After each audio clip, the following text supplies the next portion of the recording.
I never expected to find myself in this legal arena. Very often legal cases find you, when you least expect them, and this is one such case. I never expected to find prisoners being abused in this way. We'd made it very clear to all the soldiers prior to the war itself that they were to treat prisoners of war with humanity and dignity.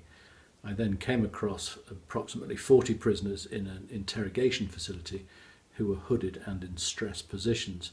It clearly violated the Geneva Conventions, and it was in stark contradiction to all that the soldiers had been taught in advance of the conflict, and so I obviously intervened. Rather to my horror, I've discovered that torture is still pretty prevalent across the world and prevalent in our own country. Once you're attuned to the prevalence of torture and also how widespread it is across the globe, then I think it gives you an imperative to try and act to do something about it. Well, torture is barbaric.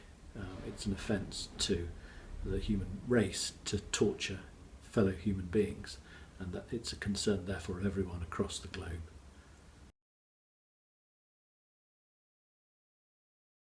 Well, the world is now a very much smaller place. The use of the internet and communications make it very much easier to speak to each other as readily as we were in the same country. As torture is so global and so widespread, this assists us in our fight against torture, and also the interoperability of courts and human rights treaties mean that there is a chance, at least, that we can address this on a global basis rather than just a national. If you're going to address it, then you need to address the whole globe, because we'd like to eradicate it completely.